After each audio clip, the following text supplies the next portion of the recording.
하나님께서 이스라엘 백성들을 구원하시기 위해서 애굽 땅에서 출애굽시키셨죠.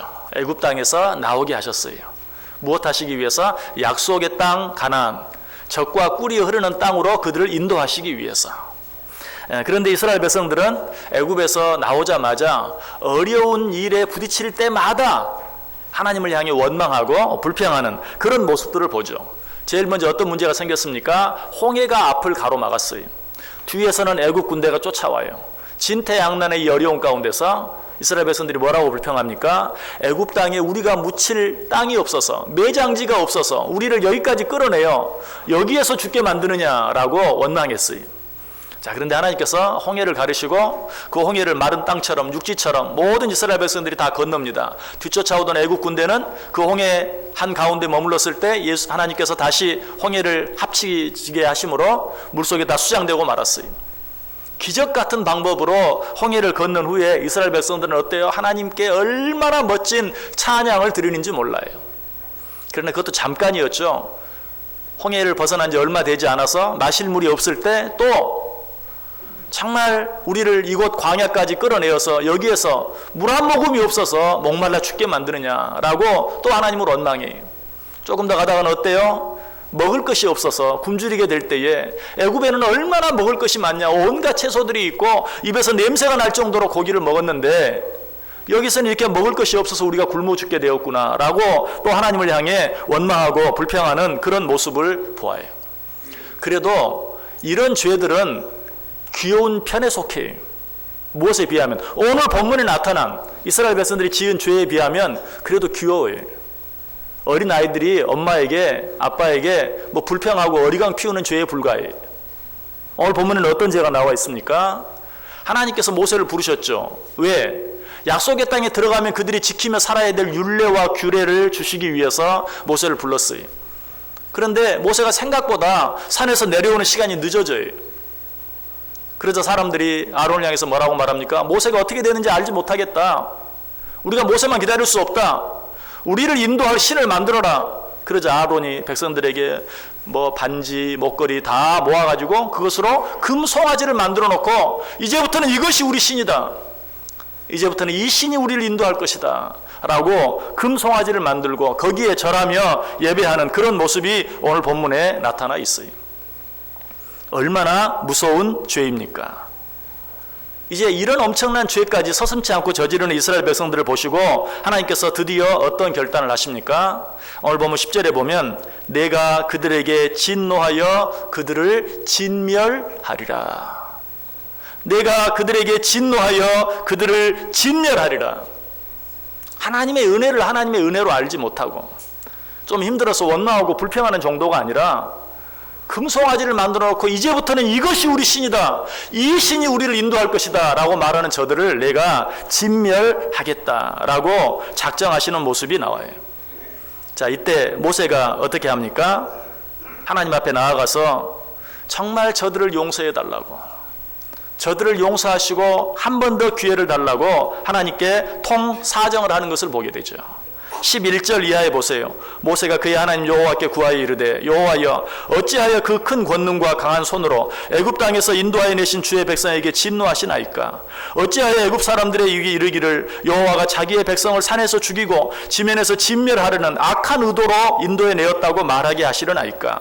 주의 맹렬한 노를 그치시고 뜻을 돌이키사 주의 백성에게 이 화를 내리지 마옵소서. 주의 종 아브라함과 이삭과 이스라엘을 기억하소서. 주께서 그들을 위하여 주를 가리켜 맹세하여 이르시기를 내가 너희의 자손을 하늘의 별처럼 많게 하고 내가 허락한 이 온 땅을 너희의 자손에게 주어 영원한 기업이 되게 하리라 하셨나이다.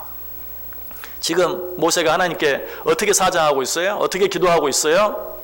하나님께서 사랑하는 백성을, 하나님께서 택하신 백성을 어찌 망하게 하시려 하나이까? 하나님께서 저들을 진멸시키면 애굽 사람들이, 이방 사람들이 뭐라고 말하겠습니까? 하나님께서 저들을 애굽에서 끌어내어 산에서 광야에서 엎드려져 죽게 만들기 위해서 저들을 끌어냈다. 악한 의도를 가지고 저들을 애굽에서 끌어냈다라고 말하지 않겠습니까? 하나님 아브라함과 이삭과 야곱에게 주신 약속을 기억하옵소서. 그들의 후손으로 말미암아 하늘의 별과 같이 땅의 모래알같이 그 후손들이 번성하게 될 것이라고 약속하지 않았습니까? 그 약속은 어떻게 하시겠습니까? 하나님 제발 저들을 진멸하시겠다고 하신 그 말씀을 거두어 주옵소서라고 하나님께 기도해요. 자, 이 기도를 들은 하나님께서 어떻게 하십니까? 14절 보세요. 여호와께서 뜻을 돌이키사 말씀하신 화를 그 백성에게 내리지 아니하시니라. 진멸하시겠다고 말했는데 뜻을 돌이키사 그 진노를 거두시고 이스라엘 백성들을 용서해 주시는 거예요. 이스라엘 백성들에게 또 한 번 기회를 주세요. 저는 이 말씀을 보면서 내 눈을 의심했어요. 이거 어떻게 된 건가? 하나님은 한 번 하시겠다고 하시면 기어이 하시는 분이신데 저들을 진멸하시겠다고 말씀하시고 그리고 나서 모세가 기도한다고 해서 하나님이 그 뜻을 돌이키셨다, 이럴 수 있는 건가? 여러분 기억하시길 바랍니다. 그럴 수 있습니다. 하나님의 뜻이 무엇입니까? 하나님의 뜻은 당신의 백성들, 구원하시기로 작정한 당신의 백성들, 당신의 택한 자녀들을 하나도 잃어버리지 아니하고 다 구원해내시는 것이, 그렇기 때문에 그 과정에 있어서 우리가 잘못했을 때 우리를 책망하시고 우리를 징계하시고 우리를 향해 진노하시는 일들은 얼마든지 그 시기를 변경하시고 조금 더 참아주시기도 하시고 기다려주시기도 하시고 그들을 징계하는 방법을 바꾸시기도 하시고 얼마든지 그렇게 하실 수 있다는 것이, 하나님께서는 당신의 자녀들, 택하신 당신의 자녀들을 기어이 구원하시기 위해서 어쩔 때는 진노하는 시기를 좀 더 당기기도 하시고 늦추기도 하시고 진노하는 방법을 좀 더 강하게도 하시고 약하게도 하시고 얼마든지 그렇게 하실 수 있는 분이라는 사실이, 모세는 이 하나님을 알았어요. 이 하나님의 자비하심, 이 하나님의 인자하심, 이 하나님의 긍휼히 여겨주심을 알았어요. 그래서 그 하나님께, 하나님이 저들을 진멸시키겠다고 선언하셨는데도 그 하나님께 사정합니다. 하나님, 저들을 진멸하지 마옵소서. 당신이 사랑하여서 구원하여 낸 자들입니다. 하나님, 저들을 진멸하면 하나님을 반대하는 자들이, 하나님을 모르는 자들이 하나님이 악한 의도를 가지고 저들을 죽이려고 광야로 이끌어냈다고 말할 것입니다. 하나님, 저들에게 한 약속을 기억해 주옵소서 라고 사정했을 때 하나님께서 그 뜻을 돌이키셨다. 그리고 그들을 진멸시키지 않았다. 자, 이런 일이 한 번만 있었습니까? 아니, 오늘 본문을 우리가 두 가지로 나누어서 읽었는데 앞부분에 이런 내용이 한 번 더 나오고 뒷부분에 이런 내용이 또 한 번 나와요. 31절과 32절 보세요. 모세가 여호와께로 다시 나아가 여짜오되 슬프도소이다. 이 백성이 자기들을 위하여 금신을 만들어 싸우니 큰 죄를 범하였나이다. 그러나 이제 그들의 죄를 사하시옵소서. 그렇지 아니하시면 원컨대 주께서 기록하신 책에서 내 이름을 지워버려 주옵소서. 여러분, 이 두 번째 기도는 언제 드린 기도입니까? 아까 읽었던 첫 번째 기도, 하나님 저들의 죄를 용서하시고 저들을 멸망시키지 마옵소서. 저들을 멸망시키면 하나님을 알지 못하는 자들이 하나님이 저들을 멸망시키기 위해서 악한 의도를 가지고 출애굽시켰다고 말할 것입니다 라고 말한 그 첫 번째 기도, 그 첫 번째 기도는 언제 드린 기도였죠? 하나님 앞에 율례와 규례를 받기 위해서 모세가 하나님 앞에 있을 때, 그때 모세는 지금 이스라엘 백성들이 어떤 죄를 짓고 있는지 몰랐어요. 모세가 그걸 알 수 없죠. 산 위에 올라가서 저 산 밑에서 이스라엘 백성들이 무슨 죄를 짓고 있는지 몰라요. 그러나 누구나 아셨어요? 전능하신 하나님께서는 다 아셨어요. 하나님은 그것을 다 아시고 모세에게 말해요. 너는 이 산을 내려가라. 지금 이스라엘 백성들이 큰 죄를 짓고 있다. 저들이 지금 우상을 만들어 놓고 우상이 자기들의 신이라고 하면서 우상에게 절하고 있다. 내가 저들을 진멸시키겠다 라고 말씀하신 것이, 그때 모세가 하나님 그렇게 하지 마옵소서 라고 첫 번째 기도를 드렸어요.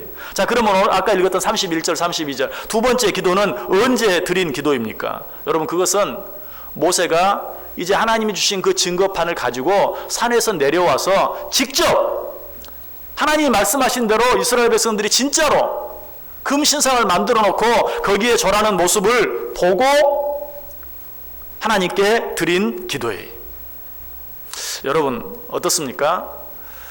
우리가 어떤 일, 어떤 사람이 아무리 잘못을 했다 할지라도 그것을 간접적으로 들었을 때는 뭐 그럴 만한 이유가 있겠지, 뭐 그럴 만한 형편이 있었겠지 라고 말하면서 그 사람을 좀 더 넓게 잘 이해할 수 있어요.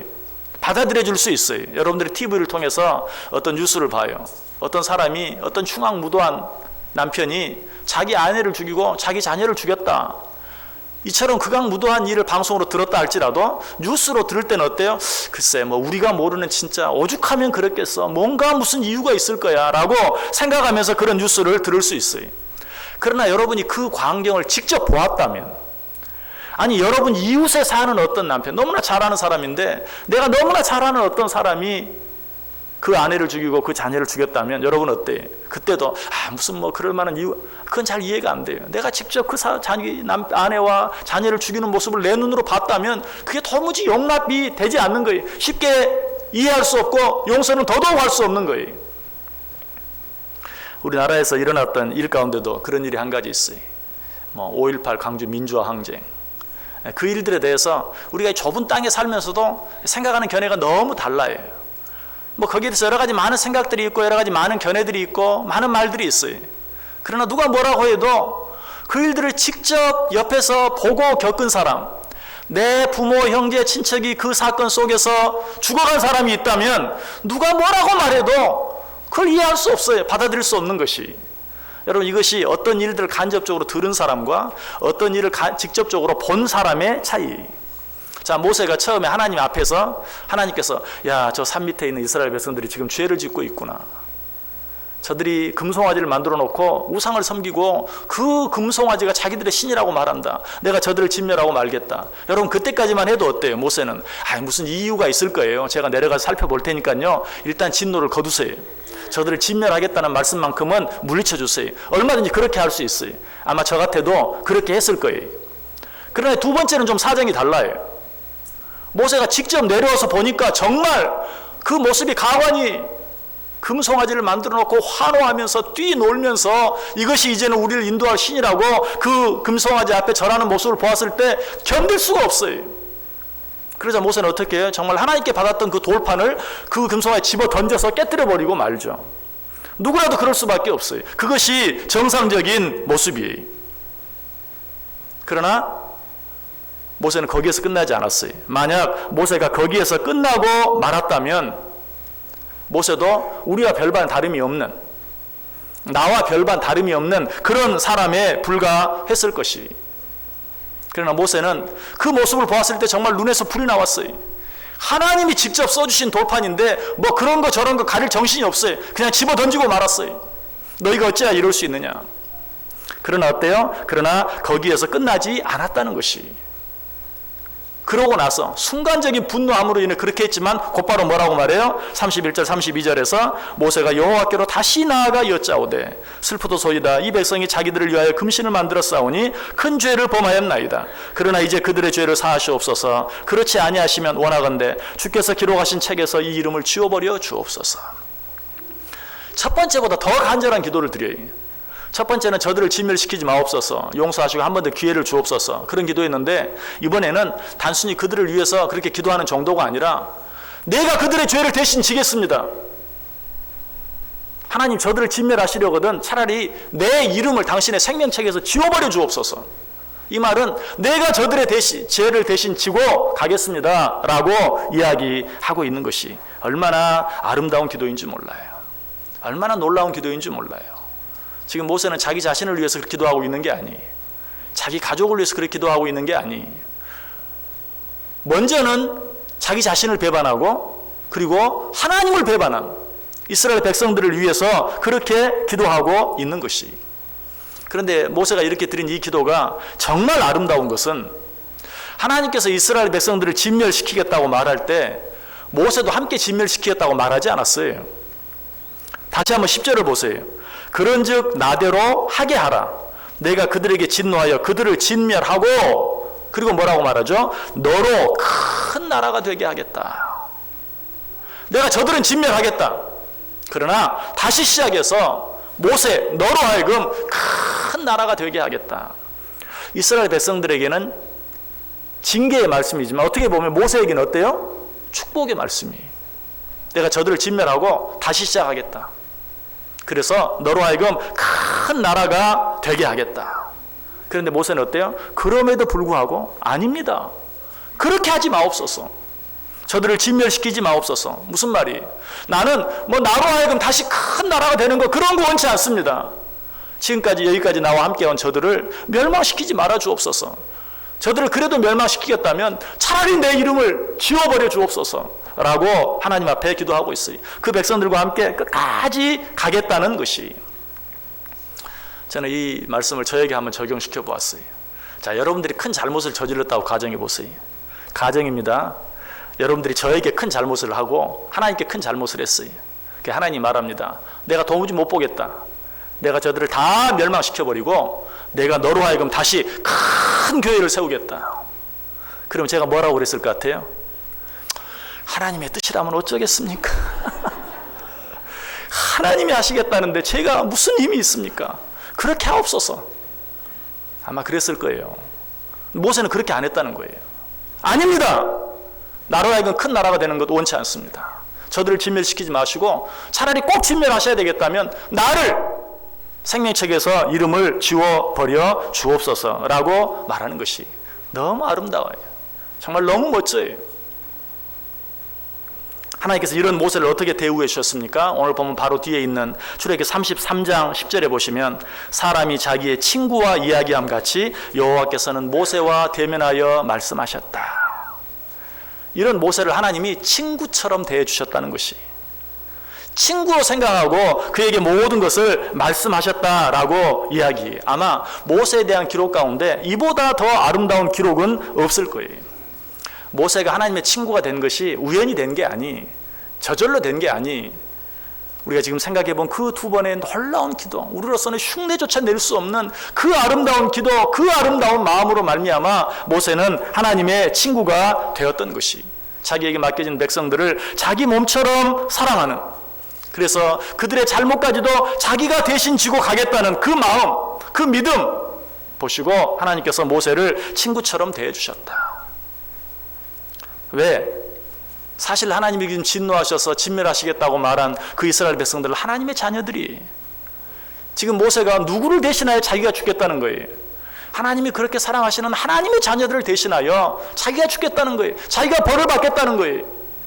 하나님이 그런 모세를 친구로 생각하지 않을 수가 없어요. 외국에서 이민 목회를 하다 보면 남의 자녀들이지만 내 자녀들처럼 돌볼 수밖에 없는 일들이 참 많아요. 예를 들면 유학 온 자녀들이 갑자기 병이 났는데 보험도 없고 병원에 가 치료받을 방법이 없어요. 외국에서 보험 없이 치료받으면요 감당할 수 없을 만큼 치료비가 나와요. 그런 일들을 해결하기 위해서 이리 뛰고 저리 뛰고 도와주는, 또 혹은 어떤 사고가 났을 때 누구 하나에게 의논할 길이 없어요. 교회로 달려오고 목사가 또 그 일을 위해서 이리 뛰고 저리 뛰고, 심지어는 갑자기 어떤 집에서 나오게 되는데 방을 구하지 못해요. 당장 잘 곳이 없어요. 집에서 재워주지 않을 수가 없어요. 먹여주지 않을 수가 없어요. 며칠을 먹여주고 재워주고, 또 어쩔 때는 집에 갈 날은 아직 많이 남았는데 또 역시 집에서 나와가지고 그 며칠 동안 어디서 살아야 되는데 또 살 곳이 없는, 또 어떻게 해요? 또 돌봐줘야 돼요. 자, 이런 일들이 있을 때 그런 사정을 고국에 있는 부모가 들으면 저에 대해서 어떻게 생각하겠어요? 나 어제 잘 데가 없어 목사님 집에 잤어. 목사님이 어제 그냥 밥도 해주고 어떻게 다 해줬어. 여러분, 그러면 여러분 마음이 어떨 것 같아요? 얼마나 고맙겠어요. 저하고 한 번도 얼굴 면식도 일면식도 없지만 얼마나 저에게 고맙게 생각하겠어요. 그래서 실제로 이제 그런 일들 있고 한국 한번 방문하면요, 한국 온다는 소식을 듣고 그냥 한번 만나기를 원해서 너무너무 감사했다고, 얼마나 사랑을 받는지 몰라요. 그래서 정말 죄송하지만 캐나다에 있을 때 한국에 오면요 너무너무 바빠요. 너무너무 제가 온다고 말도 안 했는데 이렇게 다 이렇게 소문해서 한국에 오셨다면서요, 한번 꼭 좀 만나고 싶습니다. 그냥 대접을 받고 사랑을 받고 그러는 거예요. 왜? 그 아무도 없는 그 이국 땅에서 자기 자녀를, 목사가 자기 자녀도 아닌데 자기 자녀처럼 대해줬기 때문에 자기가 당장 뛰어오고 싶어도, 여러분 그것을 여기는요 부모가 돌아가셨다 그래도 얼른 올 수가 없어요. 저도 저희 장모님이 돌아가셨을 때 나흘 만에 간신히 도착했어요. 그냥 할 수 없이 4일장 치르고, 부모가 돌아가셨다고 해도 달려올 수 없는데, 또 우리 아들도 우리 여기 와 있는 뒤에 큰 사고 나서 큰 수술을 받았어요. 갈 방법이 없어요. 갈 생각도 못해. 아들도 저한테 나 지금 수술실에 앉아가지고 전화한 거예요. 지금 수술 받아야 돼요. 기도해 주세요. 기도할 뿐이지 갈 수가 없어요. 그런데 누가 도와주었다면. 그때 옆에서 손발 노릇을 해주며 도와준 친구가 한번 여기 다시 한국에 왔어요. 저는 어때요? 얼마나 감사합니까? 정말 잘 대접할 수밖에 없어요. 지금 하나님의 마음이 그런 마음이라는 거예요. 당신의 자녀들 그렇게 사랑했는데 하나님이 또 하지 못하니까 내가 저들을 진멸시키겠다라고 말하는 거예요. 그런데 모세는 어때요? 그러지 마옵소서. 당신의 자녀들 아닙니까? 당신의 백성들 아닙니까? 차라리 내가 죽겠습니다 라고 말하는데 얼마나 그 모세가 고마웠겠어요. 그래서 하나님께서 지금 모세에게 말하는 것이 너는 내 친구다. 내가 너를 친구로 생각하겠다. 그리고 친구와 이야기하는 것처럼 그와 대면하여 이야기했다라고 말하고 있어요. 자, 출애굽기 33장 13절에 보면 내가 참으로 주의 목전에 은총을 얻어 입었사오면 오나건대 주의 길을 내게 보이사 내게 주를 알리시고 나로 주의 목전에 은총을 입게 하시며 이 족속을 주의 백성으로 여기소서. 자, 오늘 본문은 아니지만 한 장 넘기서 출애굽기 33장에 또 한 번 모세가 이스라엘 백성들을 위해서 하나님께 기도하는 그런 모습을 보게 돼요.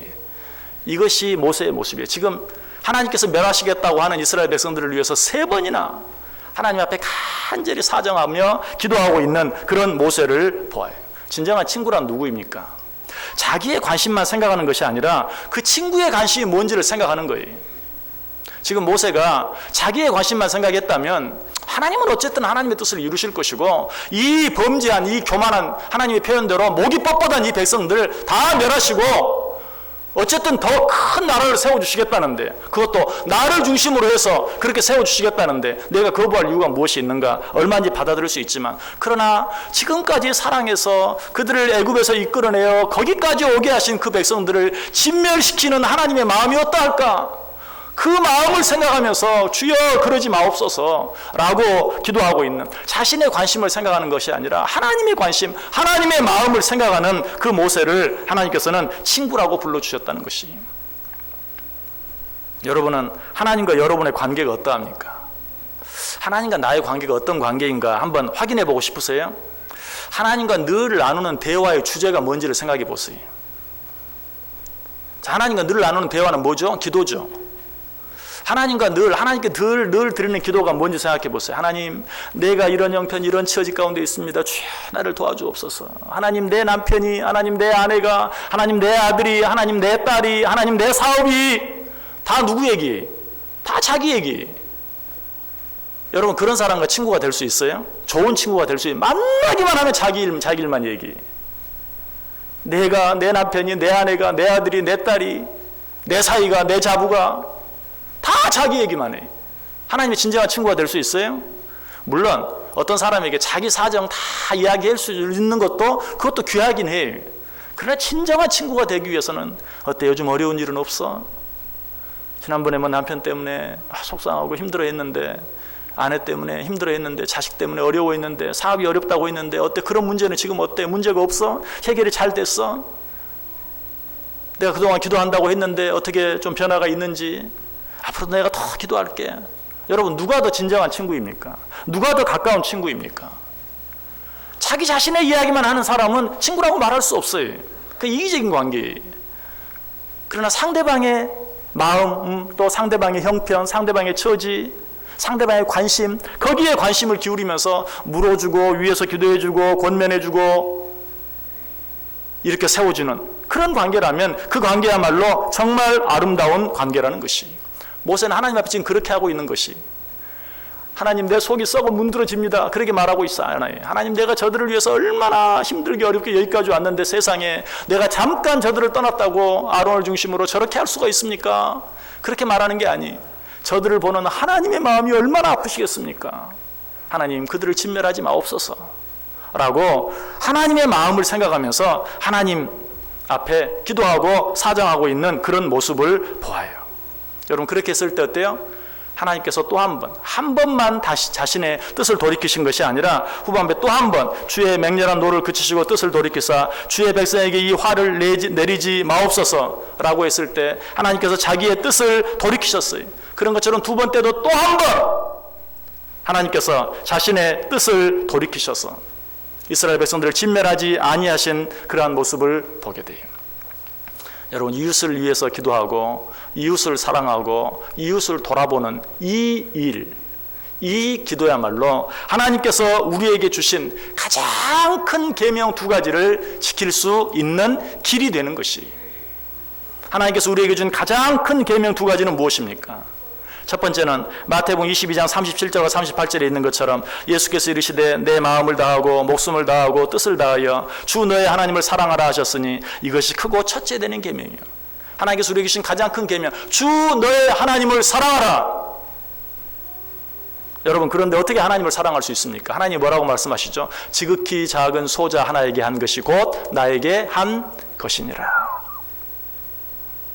하나님을 어떻게 사랑할 수 있어요? 지극히 적은 소자 하나를 사랑함으로 말미암아 하나님을 사랑할 수 있어요. 모세가 그랬어요.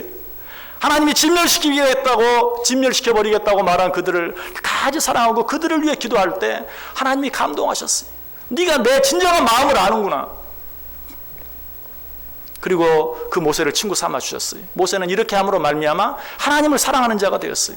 자, 하나님께서 우리에게 주신 두 번째 큰 계명은 무엇입니까? 마태복음 22장 39절, 둘째도 그와 같으니 내 이웃을 내 자신같이 사랑하라. 내 이웃을 사랑하라. 이건 뭐 설명할 필요도 없죠. 내 주위의 이웃들을 나보다도 더 사랑하면서 위에서 기도하면서 그들을 격려해주고 그들을 도와주는 이 일, 이것이야말로 하나님께서 우리에게 말한 가장 큰 계명 가운데 두 번째 계명이. 그러므로 첫째도 둘째도 사실은 나눠져 있지만 결국은 하나죠. 하나님께서 우리에게 맡기신 모든 이웃들, 하나님께서 내게 붙여준 자들, 나의 도움이 필요한 자들, 그 모든 자들을 돌아보고 사랑하고 위해서 기도함으로 말미암아 우리는 하나님께서 우리에게 주신 가장 큰 두 가지 계명을 온전히 지킬 수 있게 된다는 것이. 하나님은 모세의 이런 마음을 보시고 여호와께서 뜻을 돌이키사 말씀하신 화를 그 백성에게 내리지 아니하셨다. 여러분, 우리 하나님은 기계적인 로봇 같은, 하나님은 한번 하신다고 하면 하신다. 그렇다고 해서 한 번 입력된 프로그램대로 그냥 움직이는 그런 하나님이 아니에요. 우리 하나님은 인격적인 하나님이에요.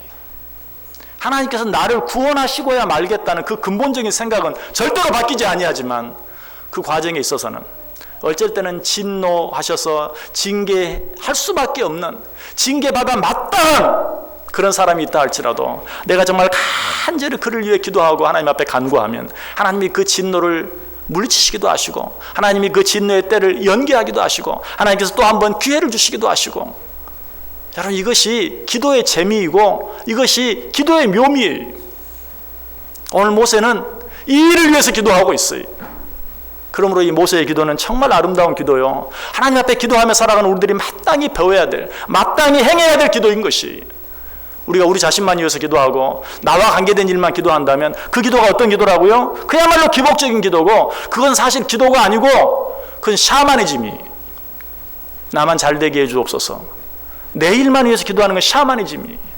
진정한 기도는 다른 사람을 위해서 기도할 줄 알고 다른 사람을 위해 중보하며 기도할 수 있는 것이, 그렇게 기도함으로 말미암아 하나님의 뜻을 바꾸게 하시는, 여러분, 우리가 우리의 기도로 하나님의 뜻을 돌이킬 수 있게 한다는, 여러분, 이 오해는 하지 마세요. 하나님께서 뜻을 바꾼다는 것이 근본적인 하나님의 계획을 바꾸는 게 아니라고 그랬어요. 우리를 구원하시겠다는 그 하나님의 근본적인 뜻, 계획은 절대로 변하지 않아요. 그러나 그 과정에서 일어나는 여러 가지 일들은 우리가 하나님 앞에 사정하면 인격적인 하나님께서 그 뜻을 이렇게 바꾸기도 하시고 저렇게 바꾸기도 하시고, 때를 좀 당기기도 하시고 때를 좀 늦추기도 하시고, 징계를 좀 더 강하게도 하시고 약하게도 하시고, 하나님이 그 뜻을 돌이키세요.